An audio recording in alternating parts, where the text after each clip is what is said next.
అండి, అందరికి నమస్కారం. Welcome back to my channel. ఈ వీడియో వచ్చేసి ఏంటంటే మాలేసి 2 days బిఫోర్ది అనమాట. ఇవన్నీ హ్యాంగ్ చేసినవి ఉన్నాయన్నీ కూడా వాష్ చేయాలనుకున్నాను. సో అందుకే ఇవన్నీ కూడా వాష్ చేశాను అనమాట. ఇవన్నీ ఆల్మోస్ట్ మా అమ్మ అల్లిచ్చినవే ఉన్నాయి.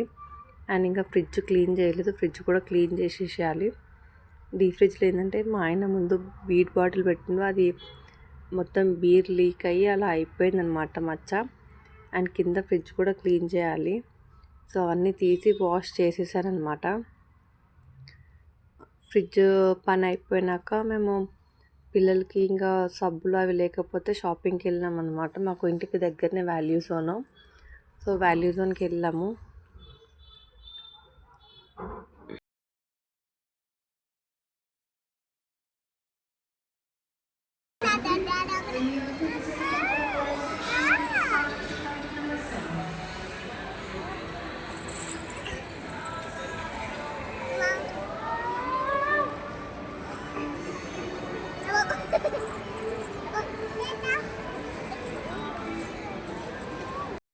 ఇంకా మా రూమ్ ఒక్కటి క్లీన్ చేసేసి ఇల్లు కడిగేస్తే అయిపోతుంది ఇంటి పని మొత్తం బట్టలన్నీ తీసి కింద వేసిన అనమాట. ఎందుకంటే అందులో అంతా క్లీన్ చేసేసి కొత్త పేపర్లు వేద్దామని.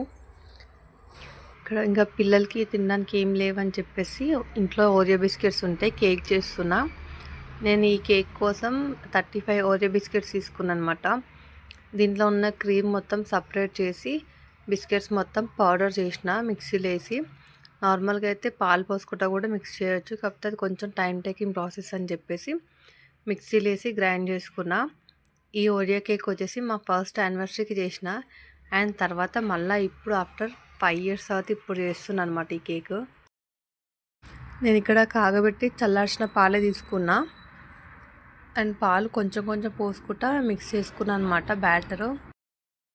ఆ బ్యాటర్ కొంచెం మిక్స్ చేసుకున్నాక అందులో బేకింగ్ సోడా ఇంకా బేకింగ్ పౌడర్ కూడా యాడ్ చేసుకున్నా. బేకింగ్ సోడా వచ్చేసి 1/2 tablespoon వేసుకున్నా. అండ్ బేకింగ్ సోడా వచ్చేసి 1 tablespoon వేసుకున్నాక అది కొంచెం మంచిగా మిక్స్ చేసి అండ్ మళ్ళీ ఇంకొంచెం పాలు యాడ్ చేసిన అనమాట, కొంచెం అవ్వడానికి బ్యాటర్. ఇక్కడ కేక్ బేక్ చేయడానికి ప్రీ హీట్ చేసుకున్న కుక్కర్లో ఒక స్టాండ్ పెట్టి దానికి కుక్కర్ మూతకి విజిల్ ఇంకా లబ్బర్ 2 తీసేసి ప్రీ హీట్ చేసుకున్న 5 to 10 minutes వరకు. అండ్ ఇక్కడ మా ఇంట్లో అన్నం వండే గిన్నె తీసుకొని దాంట్లో కేక్ బ్యాటర్ వేసుకున్నాను అనమాట, కేక్ బేక్ చేసుకోవడానికి. దానికి ఇంట్లో ఉన్న నూనెనే యాడ్ చేసుకున్నా, మంచి నూనె యాడ్ చేసుకొని మొత్తం గిన్నెకంతా అప్లై చేసిన అనమాట. చేసినాక బ్యాటర్ పోసుకున్నాను అందులో. ఆ బ్యాటర్ అంతా వేసుకున్నాక గిన్నెని ఒక 2-3 times ట్యాప్ చేసుకున్నా, ఎందుకంటే ఎయిర్ బబుల్స్ అనేది పోవడానికి. అది ట్యాప్ చేసుకున్నాక ఇంకా కుక్కర్లో పెట్టేసిన గిన్నె. కుక్కర్ ఇంకా ప్రీ హీట్ చేసుకున్నాక ఈ గిన్నె తీసుకెళ్ళి అందులో పెట్టిన. అండ్ దాని మీద మూత సరిపోవట్లేదని చెప్పేసి వేరే గిన్నె బోర్లు ఇచ్చిన. దాని మీద కొంచెం వెయిట్ పెట్టడం కోసం ఇంట్లో అల్లం వెల్లిపాయ దంచుకునేది ఉంటే అది పెట్టిన అనమాట దాని మీద. అండ్ ఇక్కడ కేక్ బేకింగ్ పెట్టినాక ఆ బిస్కెట్స్కున్న క్రీమ్ అయితే ఏదైతే తీసానో దాన్ని పాలు పోసుకుంటా మంచిగా క్రీమ్ లాగా కలుపుకున్నాను అనమాట. మీ దగ్గర బీటర్ ఉంటే బీటర్ తోటి కలుపుకోవచ్చు, నా దగ్గర బీటర్ లేదు, అందుకే స్పూన్ తోటి మంచిగా కలుపుకున్నాను అనమాట. ఒక క్రీమ్ లాగా అయ్యేలాగా కలుపుకోవాలి. అండ్ షుగర్ సిరప్ కోసం నేను 1 tablespoon షుగర్ ఇంకా అందులో వాటర్ తీసుకొని పెట్టాను అనమాట అలాగే, ఎందుకంటే కేక్ బేక్ అయ్యేసరికి టైం పడుతుంది, అప్పటి వరకు షుగర్ మెల్ట్ అయిపోతుంది అని చెప్పేసి అది వాటర్ కూడా పోసుకొని పక్కన పెట్టుకున్నా. అండ్ ఇక్కడ కేక్ కూడా బేక్ అయిందనమాట. కేక్ బేక్ చేయడానికి నేను ఒక 25 minutes వరకు ఉంచిన. 25 minutes తర్వాత తీసానమాట కేక్. అంత మంచిగా అయింది అనుకున్నాక ఇంకా గడబడ అవ్వకుండా ఉంటుందా, లాస్ట్కి అయ్యింది. కేకు ఉల్టా వేస్తున్నప్పుడు క్రాక్ వచ్చేసింది అనమాట. అండ్ ఇంకోటి ఏంటంటే కేక్ కట్ చేయడానికి ప్లేట్లో పెట్టి కేక్ కట్ చేయడానికి రావట్లేదని చెప్పేసి ఇంకో ప్లేట్ తీసుకున్న, ఆ ప్లేట్ బోర్లేసి దాని మీద కేక్ కట్ చేసిన. అది కట్ చేసినాక కింద చిన్న హోల్ పడిందనమాట. మళ్ళీ దాన్ని ఆ కేక్ ముక్క ఏదైతే ఉందో దాన్ని కట్ చేసి మళ్ళీ ఆ హోల్ మీద పెట్టేసి దాని మీద షుగర్ సిరప్ యాడ్ చేసినాక ఏదైతే క్రీమ్ ఉందో ఆ క్రీమ్ కూడా యాడ్ చేసేసి డీప్ ఫ్రిడ్జ్లో పెట్టినా అనమాట. ఎందుకంటే మా డీప్ ఫ్రిడ్జ్ జల్దీ ఫ్రీజ్ అయిపోతుంది, అందుకే ఒక 10 minutes వరకు ఉంచుదామని చెప్పేసి ఒక 10 minutes అయినాక మళ్ళీ కేక్ తీసేసిన అనమాట. ఈ కేక్ బేక్ అవుతున్నప్పుడే నా బెడ్రూమ్లో ఏదైతే పనులు ఉన్నాయో బట్టలు మడత పెట్టినా అవి కొంచెం కొంచెం చేసుకున్నా. ఎందుకంటే అక్కడ టైం పడుతుంది కాబట్టి ఇక్కడ కూడా పనులు అయిపోతాయని చెప్పేసి అక్కడ ఫస్ట్ కేక్ బేకింగ్ పెట్టినాక ఇక్కడ ఇంట్లో పనులు కూడా చేసుకున్నా. సో అలాగైతే 2 పనులు అయిపోతాయి కదా, అందుకోసమే. ఇక్కడ క్రీమ్ మొత్తం అప్లై చేసుకున్నాక ఇంకొక కేక్ లేయర్ ఉంది కదా, అది కూడా దీని మీద పెట్టుకున్నాను అనమాట. ఈ కేక్ మీద పెట్టి అండ్ డీప్ ఫ్రీజర్లో అయితే పెట్టేశాను. కంపల్సరీ నేను చేసినాక లాస్ట్ మూమెంట్లో ఏదో ఒకటి గడబడి అయితే అవుతుంది, కానీ కేక్ టేస్ట్ అయితే మంచిగా వచ్చింది. పెళ్ళికి ముందు నేను ఏమైనా వంటలు చేసినా కూడా మా అన్న మా అక్క భయపడుతుంది అనమాట, అది ఏమైనా ఫ్లాప్ అయిందా ఏంది అని.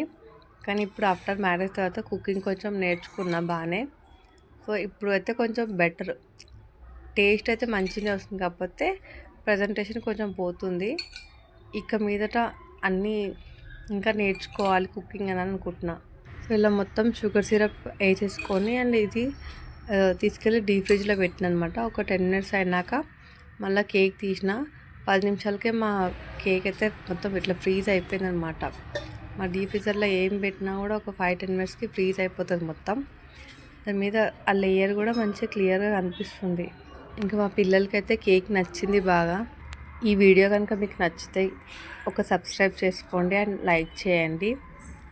Thank you for watching my videos and keep supporting my videos and my channel. Thank you so much.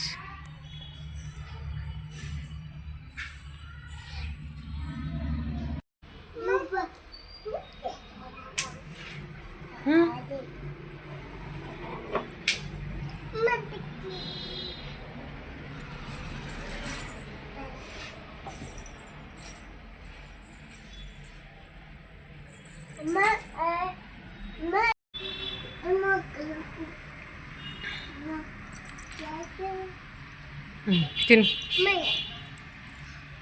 తిను.